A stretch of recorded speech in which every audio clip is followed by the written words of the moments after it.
Hello and welcome to Tommy Talks TV, the place to be to build great love relationships. I'd like to start by saying a very big thank you. Thank you for all your likes and your shares and your comments on Facebook, on Twitter, on YouTube. I really appreciate you because you're helping us spread the message further, faster. So thank you very much indeed. Now today I'm going to be talking about what I have titled, How to Stay in Love with Your Spouse. Now think about it for a moment. You've been married for 5 years, 10 years, 15 years, 20 years. Are you still in love with your spouse? And if not, what are you going to do about it? Because you see, marriage was not designed for you to just live together as man and wife without actually actively loving each other from day to day. God designed marriage such that you and your spouse can stay in love while you face the challenges of life together. But you see, the thing is this.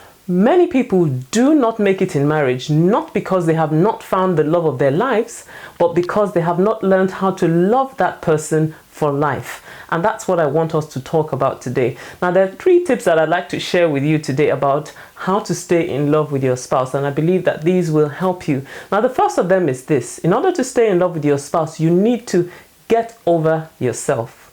What did I just say? Get over yourself. Get over yourself, because true love is not an I-centered experience. It's an other-centered experience. So if you focus all your time and your attention on what your spouse should be doing for you, how they should be making you feel, how they should be responding to you, then you will find that you will not experience the satisfaction that you ought to experience in marriage. So true love is all about focusing on the other person and seeing how you can pour out your life to be a blessing to that person rather than what you can get from that person. So it's about giving, not just about getting. Now let me read a scripture for us which I think speaks very well to this topic.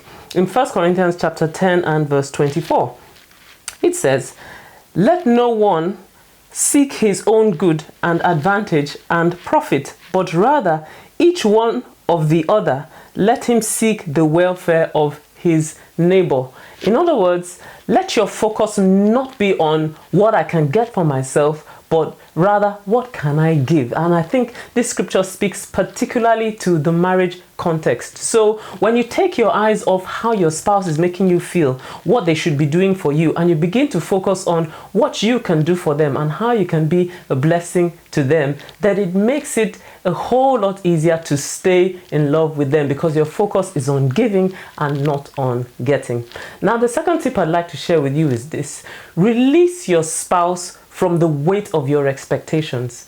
Now, am I saying that it's wrong for you to have expectations of your spouse? Well, the reality is that when we get married, we all have expectations of, how we feel, a good husband should behave, how a good wife should behave, how they should make you feel, and all the rest of that. But you see, when you enter into marriage, the best way to stay in love is for you to release your spouse from the weight of those expectations. Because the thing is this, when we constantly place expectations on our spouse. So, if I act like this, he should act like that. If I say this, she should say that. And, you find that, what happens is that you place an expectation on your spouse, then they don't meet up to that expectation, then your estimation of them drops a little bit, or the way you view them drops a little bit, and then you expect something else of them, and then it's like you're disappointed again, and then you drop your the way you see your spouse, your attraction and your interest in your spouse a little bit more, because you feel that you have been disappointed. And little by little, this is how people fall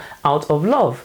But you see, I've come to realize that when you release your spouse from the weight of your expectations, and rather you leave them to be accountable to God, and you focus on what you should be doing in the marriage, it makes all the difference in the world. I can tell you that.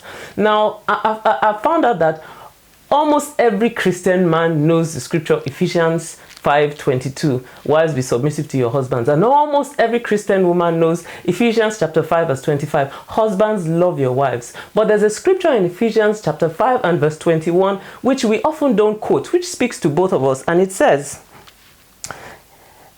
"And furthermore, submit to one another out of reverence for Christ." So that was the first commandment that was given concerning the relationship between a husband and a wife in marriage in Ephesians chapter 5, before it went on to the specific roles of husband and wife. So we're saying you submit to each other because you reverence Christ.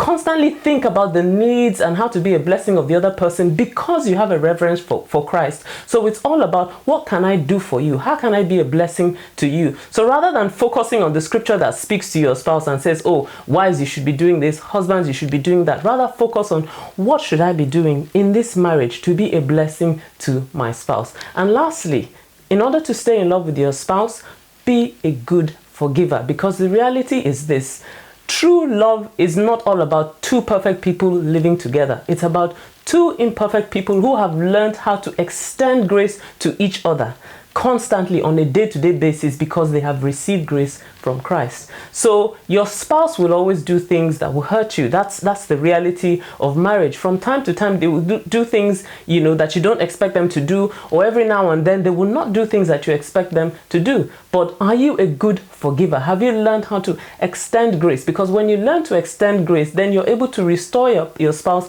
back to the place where they should be in your heart, and it makes it easier for you to stay in love with them. Well, I hope this has helped you. If this has helped you, then please leave me a message on Facebook or Twitter. And if you've got a question you would like me to answer, then head on over to tommytalks.com/ask, and I'll answer your question next time. See you next time. Bye-bye.